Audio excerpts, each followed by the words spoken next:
Gary Michael Hilton was dubbed the National Forest Serial Killer. He terrorized hikers across the southeastern United States between 2007 and 2008. He was a drifter and survivalist who preyed on victims in remote wooded areas, committing murders in Georgia, North Carolina, and Florida. His crimes were horrific and included the dismemberment of some of his victims.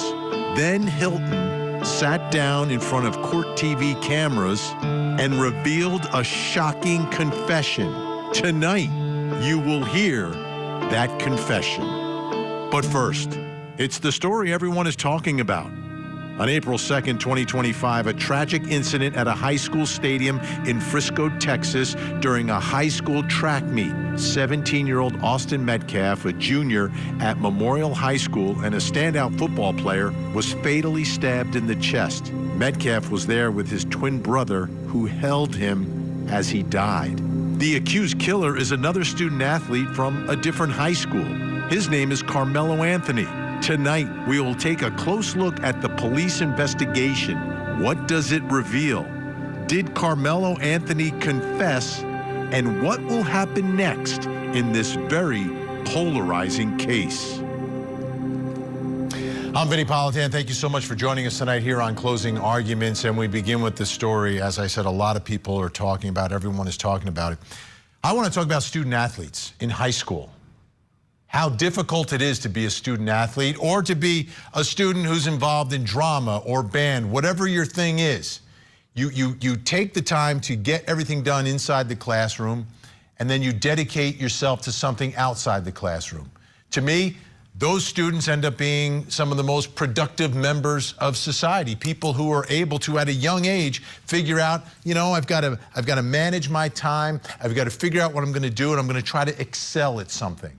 Whether it's, as I said, on stage, in the band, or on the field of competition. Those are the people, the young people who, you know, have so much in front of them, so much ahead of them, because they're already at a young age accomplishing so much. Now, let's talk about sports. Sometimes sports get competitive out on the field of competition, but track is a non-contact sport. I don't know, once in a while you might rub elbows as you're running down the track. We've seen that happen a few times, but generally speaking, come on. Track is about competing, yes, against other people and also competing against the clock. It's one of those sports where you go out there, you compete, and there isn't that hand-to-hand combat that you see in football, that you see in other sports where there's that direct contact, the physical contact. That's not what track is about. And that's why this story was very shocking, I think, for people. Extremely shocking, because someone gets stabbed at a track meet? Fatally stabbed at a track meet? How does that happen?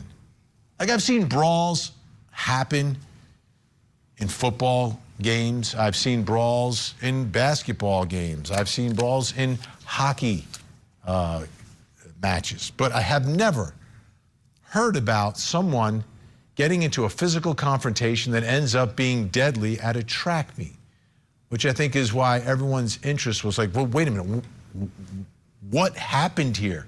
What exactly happened here between these two individuals? Trying to figure out what happened between these two individuals. It's just not clear how it could go from running to stabbing. And again, anytime we cover a story where we're talking about young people like this, whether they're in college, high school, wherever they are, so much more has been lost here. So much more. How did we get here? What happened? Let me bring in Court TV field reporter Cody Thomas, who's joining me here on set. Okay, so you've got Karmelo Anthony, who is the one who is charged here. He is the one who survived whatever was going on between these two. What is his story? So, Vinny, we know all of that happened at Memorial High School during a rain delay. actually during that track. So they're not even competing at the time? They're not competing. They're in the bleachers. Now, if you've ever been to a track meet, it's common practice to have tents set up throughout the bleachers of the respective schools there to compete. There were 8 schools within the district set up in the bleachers at Memorial High School that day. Now, 17-year-old Karmelo Anthony went to Centennial High School, not Memorial, where the victim, Austin Metcalf, went. It's unclear as to why Karmelo was under the Memorial High School tent, but we do know that's where the altercation happened. All right, let's set this up. Let's take one step here. So, just so it's clear, the teams are not even competing. They're not competing. They're sitting under tents. Under tents. Each school has their own tent, and Karmelo is under the tent of an opposing team, opposing high school. Opposing high school, that high school belonging to the victim, Austin Metcalf. Okay. Now, the story that we've heard is that Metcalf allegedly asked him to leave. There were some words exchanged, and Karmelo attacked Metcalf, and now we have a child that's charged with murder, and now a child that's dead. There are varying stories, but according to police in their arrest report, these are Karmelo's statements made when the responding officer approached him. He says, "I gave the suspect instructions to keep his hands up in the air. During this time, the suspect said verbally out loud, 'I was protecting myself.' While walking him off the track, the suspect also said, 'He put his hands on me.' I then detained the suspect in handcuffs and had him sit on the ground. While the suspect sat on the ground, I advised that I had the alleged suspect. The suspect then responds and says, 'I'm not alleged, I did it.' As we were walking to the squad car, the suspect was emotional and said, 'He put his hands on me, I told him not to.' It should also be noted that the suspect asked me, 'Is he going to be okay?' while he was in the back seat." So, Vinny, according to this arrest report, he's not denying that he did. He's actually admitting to police that he did this. Right. Karmelo Anthony. So you listen to the words and you hear it. He put his hands on me, so he appears to be alleging that he is not the aggressor in all of this. Absolutely. That's kind of what we're taking from that. A self-defense claim, if you will, that he said to the police. Do we know, did the victim have any weapons? The victim had no weapons, according to the arrest report. And they also said when they patted Karmelo Anthony down, they didn't find any weapons on his person either, which is interesting, knowing that it was a stabbing. Right. Now, that's all according to the arrest report. So this is at a meet, like you said, under a tent. They can't be the only 2 people there. Are there any witnesses? There are witnesses, Vinny, and also in that same arrest report, there are 2 unnamed witnesses because they're minors, they can't name them. And they also, there's 2 varying stories here. The first one says Karmelo said some instigating words. So according to the arrest report, that first witness says, Austin had told Anthony that he needed to move out from under the team's tent.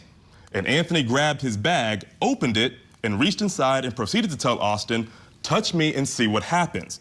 No one really thought Anthony really had any weapons in his bag, and Austin proceeded to touch Anthony. And then Anthony told Austin to punch him and see what happens. A short time later, Austin grabbed Anthony to tell him to move. And Anthony pulled out what, redacted, the witness here, recalled as a black knife and stabbed Austin once in the chest and then ran away. So, Vinny, that's according to witness number 1. But another witness says Austin pushed Karmelo before the stabbing happened. Now, this second witness is being interviewed with Hunter Metcalf. That is the victim's twin brother. And according to the arrest report, Hunter Metcalf wasn't really speaking when the police was interviewing them. But according to this unnamed witness, this is from the point of view of the officer, it says, quote, he stated they were all sitting on the bleachers under a Memorial High School tent when another male who he did not know walked over and sat under the tent. Redacted then said Austin told this male that since he did not go to Memorial, he had to leave the tent. Austin and the male went back and forth, and then Austin stood up and pushed the male to get him out of the tent. Redacted had said during this time of arguing, the male was reaching around in his bag he had. It was at this time the male took out a knife and stabbed Austin and then left the scene. So there's some foundational things that corroborate here, Vinny, but you see the various nuances here between what witnesses have told police here. Right, and everything that seems to be forming here as you listen to this is this self-defense, is this not self-defense?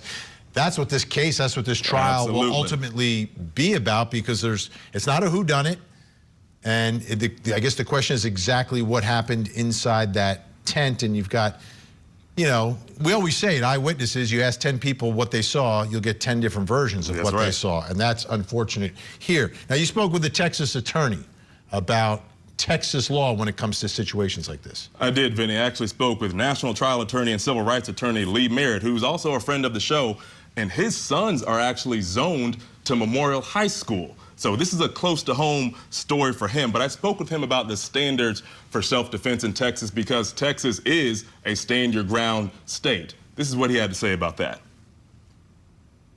In order for Karmelo to prevail on a self-defense defense, he has to establish that he reasonably feared for his life. And, that's a steep hill to climb given the facts that I've heard so far, but that's the standard here in Texas. It is going to be incredibly difficult for Karmelo's defense team to establish that Austin, the 17-year-old who wanted Karmelo out of his tent, represented a deadly threat or even serious bodily harm. Now, again, we don't know what was said. We don't know what was threatened. But what Karmelo said was that he was going to put his hands on me. That's not he was going to kill me. That's not, I thought he was seriously going to hurt me. It was an offensive touching. All he described was the potential for an offensive touching, which is not going to be enough without more. And the evidence is still coming in. So, Vinny, of course, this case is far from over, but you heard Lee say it there from a legal standpoint. From what he knows now, Karmelo may have an uphill battle as this case continues to unfold. Yeah, and I think it's all about the facts. It's all about what the facts can establish and what the witnesses actually saw. All right, Cody's going to stick around. But let's bring in our think tank. Joining us tonight, former senior homicide prosecutor and founder of Villalona Law, Bernarda Villalona, is with us. Also joining us, the chief public defender for Oakland County, Michigan. She represented the Oxford High School shooter, Paulette Lofton. And joining us on the phone, the attorney who represented Johnny Depp in his defamation case and fellow of the American College of Trial Lawyers, Ben Chu, is with us. All right, Bernarda, let me begin with you. What do you want to know about what happened in that tent to make a clear decision on whether or not this was actually self-defense or if this was not a justifiable homicide? Well, what I would want to know to determine whether Karmelo Anthony was justified in using deadly physical force against his 17-year-old, I want to know what was actually said. I want to know whether any threats were actually made. I want to know whether multiple parties were actually bullying or saying words to Karmelo Anthony. I want to know what's the distance between the deceased and Karmelo Anthony when things were actually said, or if any threats were actually made. Was there a way out for any one of these individuals? Was there any space between these individuals? All of this is important to know to determine whether it was reasonable for Karmelo Anthony to fear for his life. But also remember that Texas is a stand-your-ground state, so let's see how that plays a role in making a determination as to whether there was a duty to retreat, if at all, before Karmelo Anthony used a knife and plunged it into the body of the other 17-year-old. Paulette, there's a lot at play here. One of the issues, right, understand your ground, you don't have to retreat if you are lawfully where you should be. I think that's one of the questions. Is he lawfully where he should be? I understand it's a track meet. Do you think the fact that he's in another school's tent is an issue here when it comes to whether or not he had a duty to leave or was allowed to stand his ground where he was, underneath the tent of an opposing or a different high school at a meet? So we know he was an athlete. It appears that he was there to participate in this event. So I think they would be able to establish that he was able to be in that spot. Whether or not he was supposed to be under the tent, I don't think that's really going to come to play. I think the biggest hurdle here for him is going to be able to show that he thought that this other individual was going to use deadly force or that he was in fear for his life. Putting your hands on someone doesn't equal being allowed to use deadly force. Also, where he was, you would assume there were a number of adults, number of teachers, coaches. So obviously there were so many other options than taking matters into your own hands. I want to take a look at something else. Austin Metcalf's twin brother, Hunter, was at the track meet when all of this occurred and gave an emotional interview to ABC News. I tried to whip around as fast as I could, but I didn't see the stab. But then I look at my brother, and then I'm not going to talk about the rest. So that's just what I saw, and I tried to help him. And according to reports, Austin died in his twin brother's arms. I mean, that's more of the heartbreak that we're talking about here. Ben Chu, who's joining us by phone. Ben, when we talk about what is going to carry the weight when this is in front of a jury, is it going to be eyewitnesses? And what if these eyewitness accounts, as they seem to be already, in sort of a conflict, or the initial words of the defendant himself? I think, Vinny, that this is extremely fact-intensive, and I think there's much to play out before the jury. I mean, I think defense counsel could certainly argue that this is a tragedy all the way around. Bernarda, it's a tent full of kids, right? I'm going to call them kids because they're kids. You can call them almost adults. You know, they're late in their teen years, but they're kids.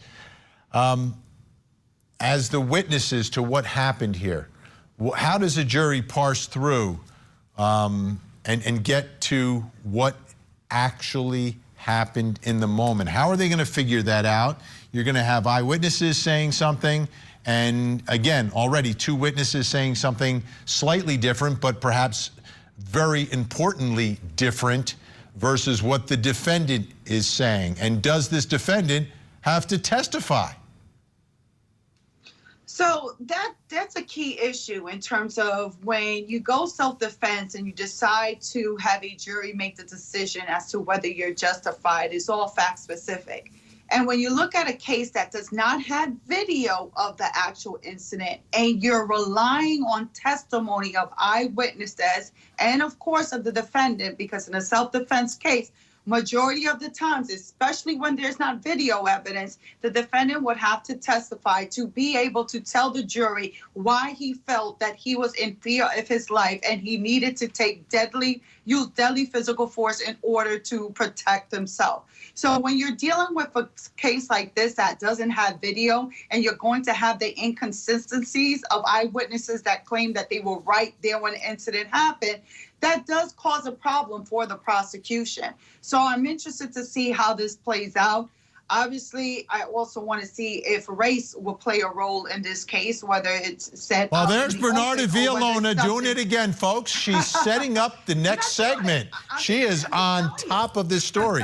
When we come back, we'll finish that thought. Will race play a role in this case? Plus, coming up next hour. Tonight on Vinnie Politan Investigates, the doomsday cult killer Lori Daybell is putting on quite a show representing herself in her murder trial. Tonight, we take a closer look at her relationships with some of the witnesses she has cross-examined.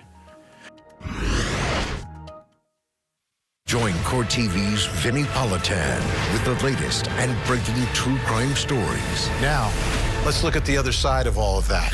Vinnie Politan Investigates, tonight, 9/8 Central, only on Court TV. Doomsday cult mom is now lawyer Lori. She's representing herself. On charges of conspiring to murder her fourth husband. She said, I can murder you now. The cult mom conspiracy trial continues Monday morning on Court TV.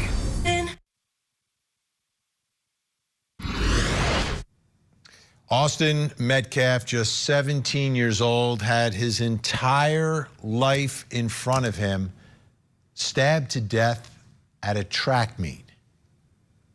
The person who did it, also 17 years old, Karmelo Anthony. Another guy with his entire life in front of him. His life has changed forever. Austin's life has ended. What an incredible, unnecessary tragedy. It happened at a track meet. So, Cody Thomas back with me, Court TV field reporter. Cody, what is obvious about this and what I've seen happen online is that all of a sudden this has become about race. Of course. So you took a look at that today. Is there actually a racial component to what happened between these two young men, kids, whatever we want to call them? Well, Vinny, there's no official reporting of any sort of racial component as if any threat was made or any words between them. But of course, when the photos of each party were released on social media, you just mentioned it, that's where the polarizing eyes go. You know how everything works on the internet. But the victim's father, Austin Metcalf's father, spoke with TV station WFAA out of Texas on the topic of race. Take a listen to what he had to say. I want to make this very clear. This is not a race issue. This is not a black and white issue. I don't want someone stepping up on a soapbox trying to politicize this. I don't appreciate some of the remarks I've seen online that people say there was this fight and they don't know. They weren't there. I know the truth. So unless you were there, unless you saw it, don't spread gossip. And of course, Vinny, we've seen several cases across the nation where race does play an important component. And I talked with Lee Merritt, again, that national trial attorney out in Texas, about how race will play a part in this case as it continues to unfold. And he also gives props to Austin's father for that same remark. Take a listen to what Lee had to say. Well, this young man's Austin's father. That's the young man who lost his life, Austin Metcalf. His father has come forward and says he forgives Karmelo. He's already put that out there, which I thought was amazingly brave. Unfortunately, we live in a legal system that is demonstratively biased against individuals with black skin. Statistically, the data empirically has shown over years and years and years that black defendants facing the same crime, often before the same courts in the same jurisdiction as their white counterparts, receive some double, some triple the sentencing when they plead guilty, and then they're more likely to be found guilty when they fight the case in court. That is how our legal system works. It is a statistical reality. It's not how black people feel. That's how the numbers play out. And so that was my second fear when I heard about this. I knew now this young man who was confessing to doing something horrible, who's going to be indicted on criminal charges, he is facing a monstrous, really, criminal justice system that devours young men like him. If anything, this case represents an opportunity for us all as Texans to take a breath and to reevaluate really something terrible that we do as a nation, which is dehumanize our own. So, Vinny, the bottom line between both of these men from a legal standpoint and from the victim's emotional father's standpoint, they don't want this to be polarizing. They want this to be seen as two young individuals. Obviously, one has lost his life and one is going through, again, an uphill battle with what he's done in this tragedy. But these are still two young men, young kids. They just want to see it play out just in a justifiable way. And the truth to come out. And what the father's saying, I know the truth, and this wasn't a fight that was based on the race of the two people involved in whatever happened inside that tent. He seems to have a good idea of what happened there. But I also saw, though, in the dad, and I felt it was, you could see behind that exterior, I saw the heartbreak. The dad loses his son. It's not easy. Those are some of the toughest interviews I've done. All right, thank you, Cody. Let's bring back in, one other question for you. Public support. It seems that both families are getting some level of support here. Yeah, absolutely. Austin Metcalf, the victim, has two GoFundMes set up. One that's run by his father, the other run by his mother. Don't know the exact details of the family dynamics, but in that first GoFundMe, he has close to, you can see it there, $330,000 raised. And in that second GoFundMe, he has close to $170,000 raised. But Vinnie, Karmelo Anthony also has a fund going of his own through the site Give, Send, Go. And he's raised almost $370,000 for his defense fund. So there is mass support nationwide, probably even worldwide, six-figure dollars for both sides of this situation here. Yeah, and I'm wondering where that support's coming from, if there's a racial component to that. Yeah. Right? All right, let's bring back in our think tank. Still with us, Bernarda Villalona, Paulette Lofton, and Ben Chu. All right, Bernarda, from your perspective, what role, if any, does race play in this case? I tend to believe that when lawyers in a case like this, if the victim is one color, the defendant is another, race always plays a role. It plays a role in jury selection, although the lawyers won't admit it because they can't admit it because that's illegal. But I think the reality is it does. What do you think? Yeah, as a trial attorney, whether you're the prosecutor or you're the defense attorney, in a case like this, you are going to take into account race and when you're selecting your jury, because you know that inside of the courtroom, whether it's said or not, you're dealing with a victim that's Caucasian and a defendant who's an African-American male. So race is going to play a role in it. Also, you want to take into account, we don't know what the words that were actually said inside of that tent. So we don't know whether there was anything that was racially said. So that will play a role. But also, just in general, if he were to testify, Karmelo Anthony, people may not say it, but you know that sometimes there are people that just by seeing a black man, they feel threatened just because of the color of his skin. So whether people want to admit it or not, that's something also that you do want to address if you're trying this case. So it's an uncomfortable subject for many, but it's something that needs to be addressed if you want to be successful on either side that you're on. Yeah, and Paulette, I've never gotten an attorney to admit that they ever considered race in the selection of a jury because you can't. That's illegal. That's a reason. You can exclude a juror for any reason or no reason at all, but you can't exclude a juror because of the color of their skin. But I know it happens. I've seen it happen. I've seen it happen in cases we've covered on Court TV. But what do you think at the end of the day? Where are we right now? Do you think if you had a jury that was of different races, that would be an issue in them determining what happened here and the application of the law?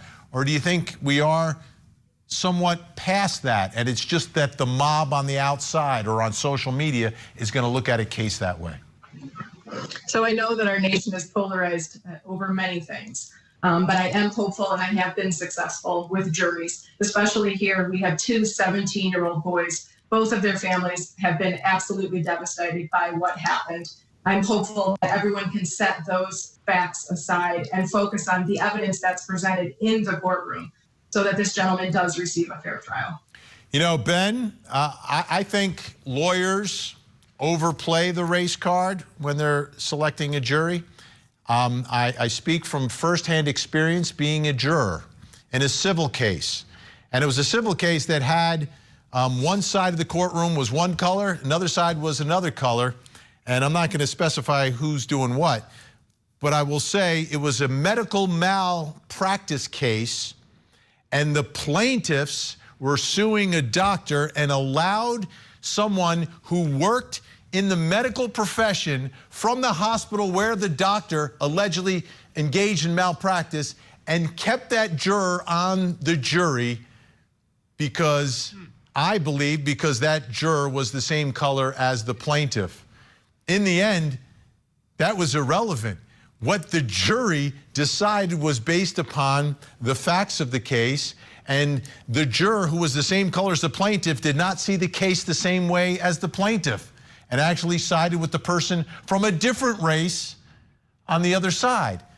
And to me, regardless of what I thought of the case, I found that to be a great moment for me as someone who covers trials, that, you know what, at the end of the day, facts matter.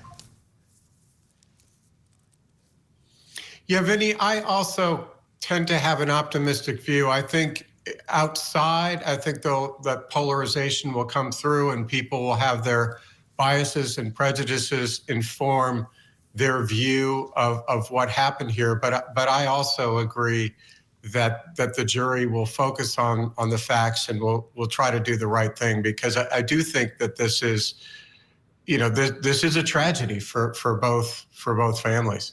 Absolutely. And when you're picking a jury, look beyond the color of the skin, folks, because I'm telling you, when that jury's deciding a case, they take what they are doing very seriously and are not going to be locked into that.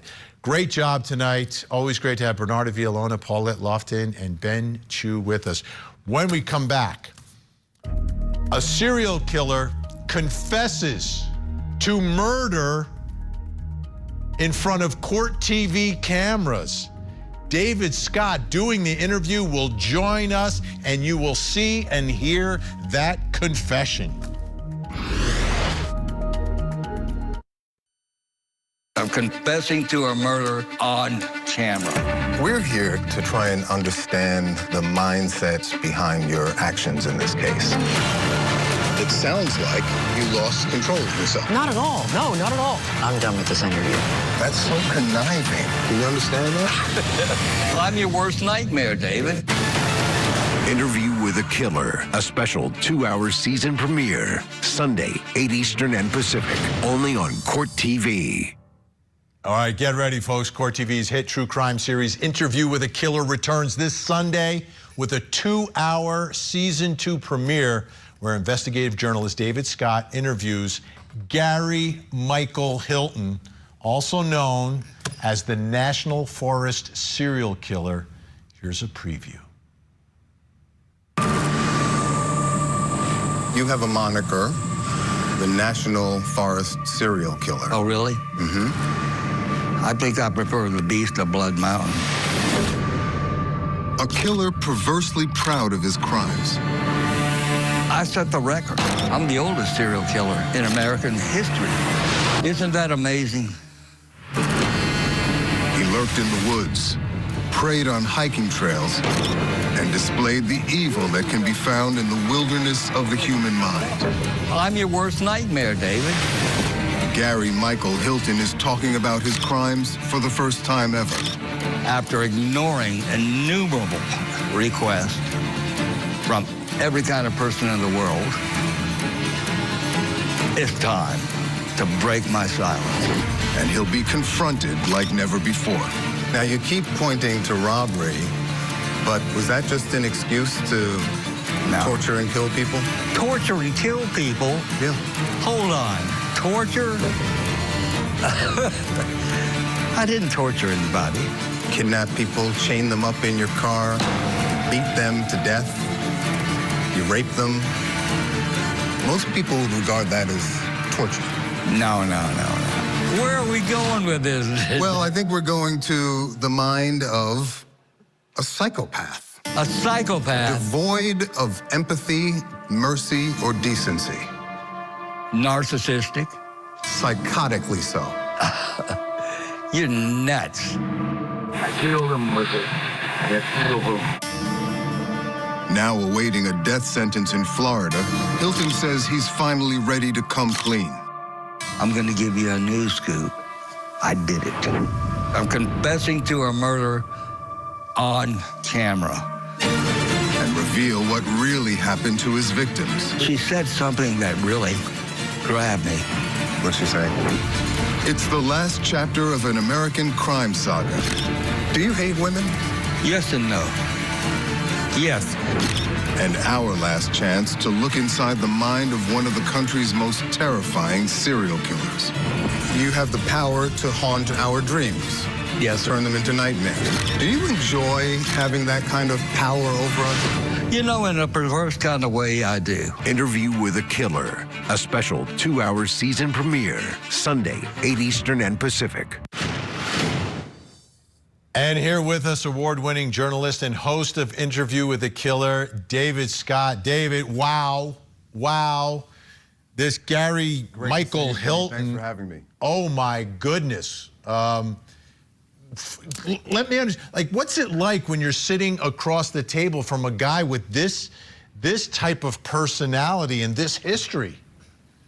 Well, you know, Vinny, by now I've come face to face with my share of killers all over the map, but none of that could really prepare me for the likes of Gary Michael Hilton. This was another level of psychopathy and just gruesome, reckless disregard for human life.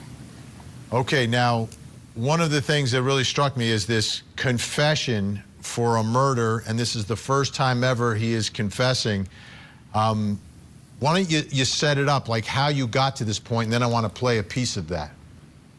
Yeah, well, Gary Michael Hilton, as you noted in the intro, the National Forest serial killer, stalked unsuspecting hikers in enormous national parks in Florida, in North Carolina, and in Georgia, actually, quite close to where you are right now. Blood Mountain in the North Georgia mountains was one of his hunting grounds. And he ultimately was convicted of all of those murders, 4 different murders, 2 in North Carolina, 1 in Florida, and then 1 in Georgia. But he had never confessed to the murder of the beloved nurse from Florida, Cheryl Dunlap. And so that is the case that we reveal in this confession in the premiere episode of the season 2 of Interview with the Killer. All right, let's take a look at a piece of that because this is unreal stuff. Let's take a look. You have the power to haunt our dreams. Yes. Turn them into nightmares, to worry about our daughters, to worry about our mothers, to worry about ourselves. Do you enjoy having that kind of power over us? In a perverse kind of way, I do. The woman I killed in Tallahassee, that I have my current death sentence for, she was a devout Christian and a real wheel in the church. Cheryl Dunlap? Yes. Now, you've never publicly told exactly what happened there, right? No, I haven't. And that case currently is under appeal.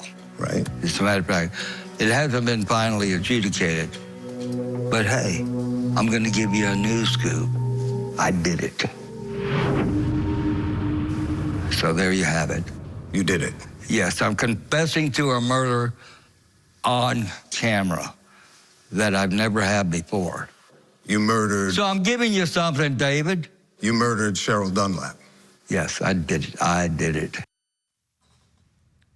All right, David, explain to me that moment for you and then its implications for him because he said there's an active appeal on this one.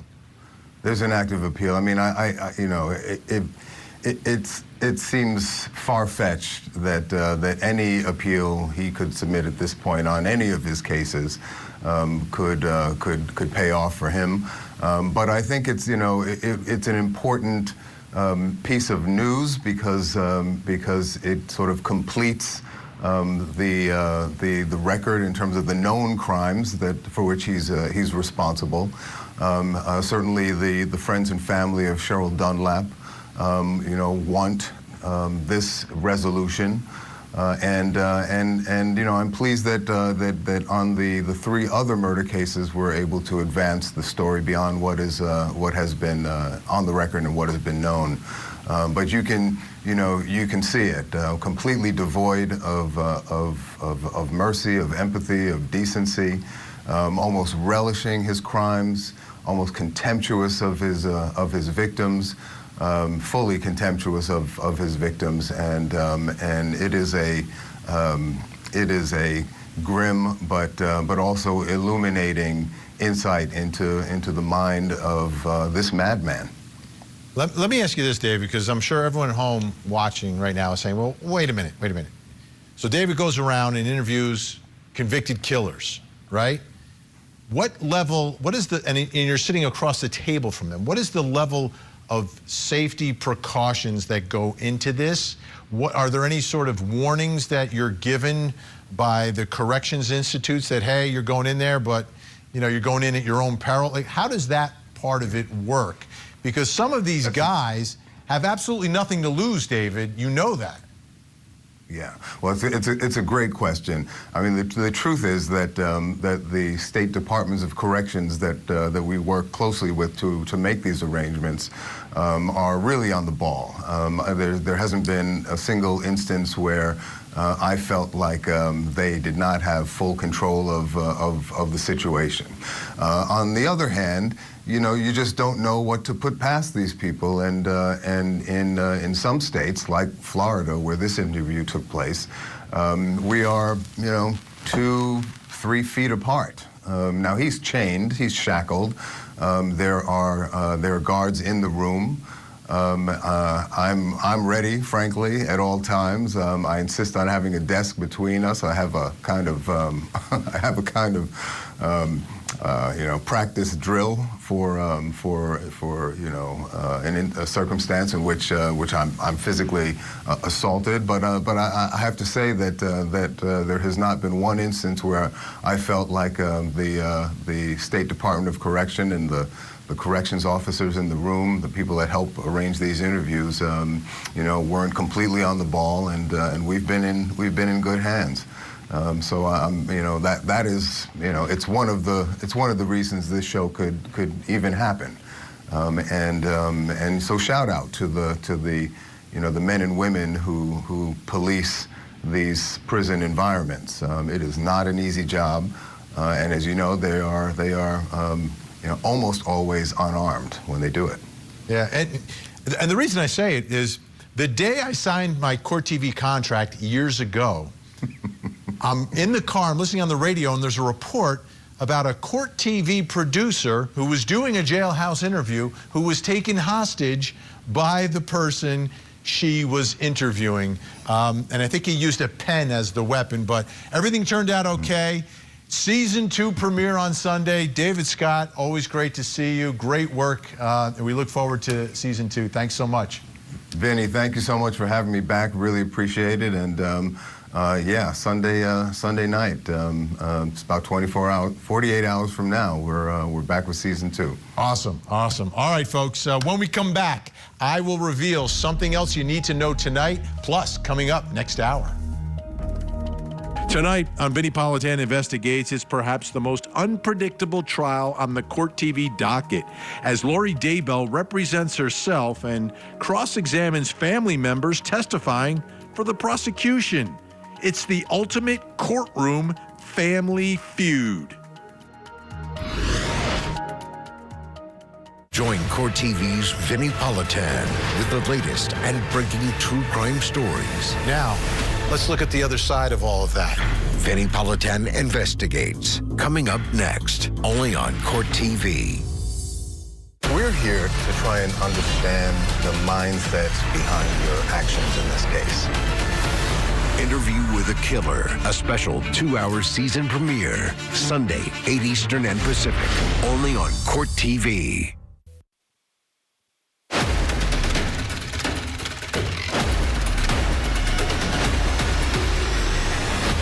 Welcome back. Time to reveal something else you need to know tonight. Let's take a look at the big board, and oh yes, the resentencing hearing will go forward for the Menendez brothers. So for those of you who want them to have a chance to get out, today was a good day for the Menendez double murder brothers. Let's take a listen to the attorney for the family, Mark Garagos, afterwards today.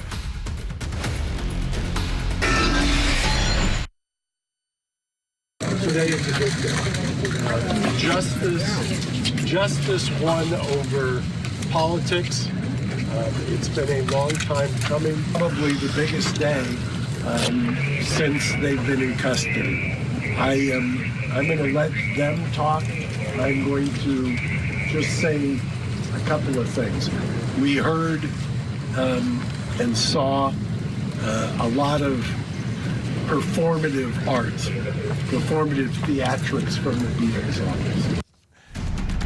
So Mark Garagos was complaining that the DA's office was showing scenes from the double murder inside the courtroom so the judge could understand what happened to Kitty and Jose. But it's good news for the Menendez brothers. So next Thursday and Friday, the 17th and 18th, they get their resentencing hearing, and the judge can get them one step closer to a parole hearing. Right now, though, I need you to take a look at your screens. We have a missing child who needs your help. This is Neveah Cortina. Neveah is missing since April 7th out of Reno, Nevada. Neveah, just 17 years old. This is what you can do. Take a look at the picture. If you see Neveah, pick up the phone, make a call. You can call 1-800-THE-LOST. You can call 911, or you can call the Reno Police Department. That phone number is on your screen. Let's see if we can get Neveah to a safe place tonight. Don't go anywhere. We have another hour of live true crime. Vinnie Politan Investigates is next. In the meantime, please don't forget to hug the kids.